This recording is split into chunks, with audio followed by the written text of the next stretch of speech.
But the Warriors are ready for these playoffs. They played their last game at the Oracle, or you can call it the Roracle because they always get excited. The first game was October 24th, 1967 against Cincinnati. Their record there is 1,166 to 770. But they're moving on to San Francisco across the bridge. Moving across the bridge. It is this stadium, from what I'm hearing, is beautiful. Is KD leaving after this year? You know, which I think he is. It's just a matter of where he's going to go. But the Warriors have completely did a 360, a 360, a 180, whatever you want to call it. They flipped the script on what they used to be. And now all of those days, if it's a kid that's probably, 10 years old, he may not even know about those Warriors. So, but they deserve everything that they're getting. But they are done in Oakland. Moving on. Also, the Rockets break the NBA record for most threes in one game. They hit 27 threes. So big ups to the Rockets continuing to do their thing. The Rockets are looking like they can run up against these Warriors. I don't know if that's going to happen. I personally don't think it's going to happen because you cannot trust CP3 in the playoffs. You cannot trust James Harden in the playoffs until proven differently. If they play better this year, if they step it up this year, then you can take away that notion. You can take away that narrative. But otherwise, if they don't, that's going to still be hanging over their heads until we are proven otherwise. As much as I love CP3 cannot make it through the playoffs. But they are going to need everyone to be able to be successful in these playoffs. The Rockets are going to need everyone on deck. You cannot have people at 50%. You cannot have people getting injured. You're going to have to be at 100% in order to compete. So as much as I want to be a fan of the Rockets or give them a vote of confidence, I can't necessarily do it. And I don't know if anybody with a straight face can say the Rockets are going to the finals. Courtney says, who do you think is a legit threat in the West for the Warriors? That's a great question. That is an excellent question. And probably, it really probably is the Rockets. I don't see Denver being that. I don't see Portland being that. I don't see Utah. OKC maybe. So 1 would be Houston. 1A would be OKC. Everybody else, I don't think they can run with them. Now, the Rockets were almost able to do it last year. They should have won last year. They should have won. There should not have been any reason why the Rockets should not have been in the finals. So whatever the Rockets need to do, and I don't know if that means put CP3 in an ice chamber or something until he's ready. But they probably have the most legit chance. OKC, just because of Russ and how Paul George has been balling. So you got to give them a shot too. Shout out to Holly Newsom. Thank you for tuning in. Chief Rocker in the building as well. Great show, Chief Rocker. Let me read a comment. Rockets are the most threat. I agree. I think OKC, like I said, would be second. I like Denver a lot just because of the depth. I get it, but I don't see that happening.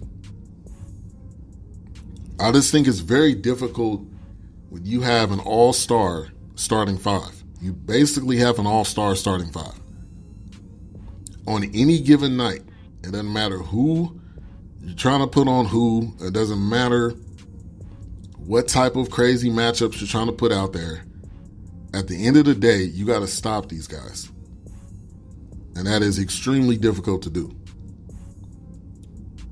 And this is when the real basketball begins.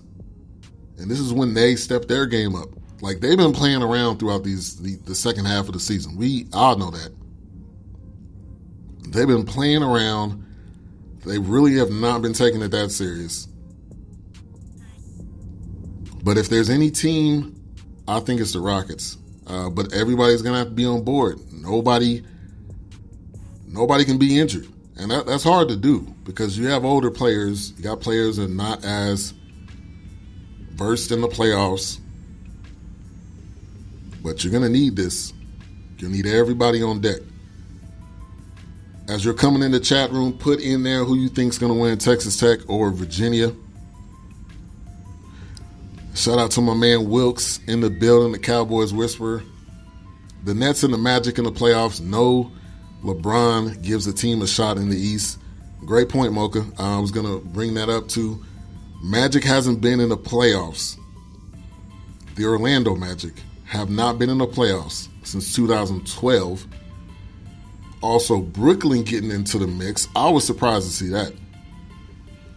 Man, give Brooklyn a shout out for them being able to get into the playoffs. I cannot remember the last time we've seen the Nets in the playoffs either. So, D'Angelo Russell is proving that he is winning this trade. The trade that was made with him going to another team from the Lakers. He's seeming to be winning this trade that went down. Playoffs going to be starting this weekend. Definitely looking forward to that. Looks like we got some texts in here. Don't sleep on the Bucks winning it all. I hear you, Chief. I hear you. But you gotta think if Giannis is not at 100%, how is that going to affect them? Not having Malcolm Brogdon. It's the playoffs. It's different. It's not the regular season. Shout out to Big Mo. Thank you for tuning in. So really, when it comes all down to it, my projection is the Sixers coming out of the East against the Warriors. And I've been saying that since they made that trade for Tobias Harris. And I'm going to stick to that because I think they got the roster to do it. You know, you can put Boston in that conversation. You can put Toronto in that conversation. You can put Milwaukee in there. I think Milwaukee's going to be like Toronto. Toronto got the first seed, ended up losing, didn't even make it to the well, they did. I think they did make it to the conference finals last year. So there's one remaining spot in the Eastern Conference. It's going to be between Detroit, Charlotte, and Miami. I'm going to say Miami is who I want to get it. I don't necessarily know if that's going to happen, but I want to see D Wade in the playoffs one more time. What better way to ride off in the sunset than to go into the playoffs? You're probably not going to win anything, obviously, but to show the world what they're going to be missing when you retire. Mocha says, I got the Raptors. Toronto looks like the favorite in the East. Sixers got too many problems. East is wide open, but whoever can steal a game on the other court will win that series. Great point, Chief. The Pistons got that last spot, says Mocha, looking into her crystal ball. Pistons are right now there, at 39 and 41. Charlotte and Miami are at 38 and 42. But this is, like I said, like I've been saying, this is when the real basketball begins. So this is when everybody starts to step it up and put everything they got on the line. There's no time to be limping into the playoffs, because you're gonna need to be on your A game, and that is what it's about, Chief. Like Chief said, you got to win the games on the other team's court, and that's what's going to help you. Winning your home games is good, but you got to win the away games too. You got to win away games if you're trying to win the NBA championship. But like I just mentioned at work before I got on here, this is the Warriors' championship to lose. It really is. It really is. It's really their championship to lose. No way around it. With what they have on paper, there's no way that they should not win. And they put themselves in that position.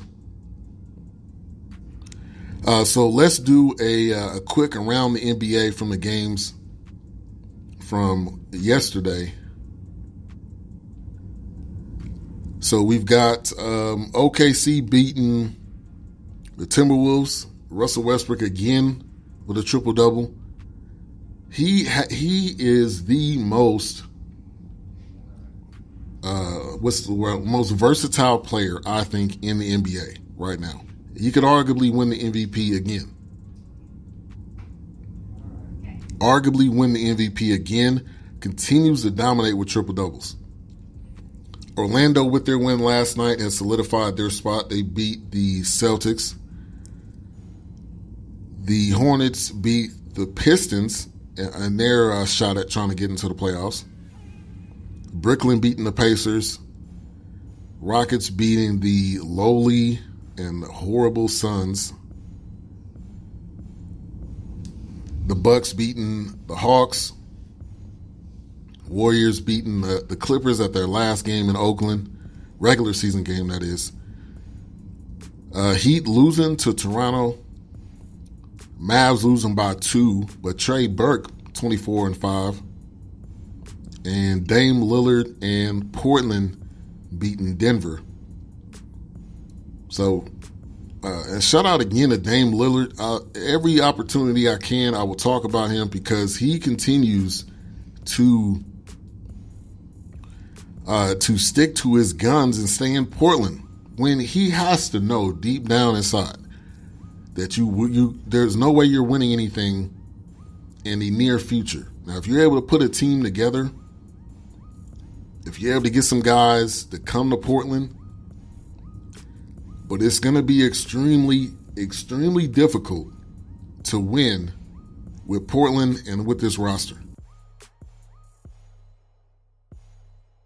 He has to know that deep down inside, and he's continuing to stay there, continuing to say that he wants to stick around, and he's going to get whatever he wants. Money-wise, they're going to pay Dame Lillard whatever it is. That will never, ever be a question, because he has been so loyal to this organization.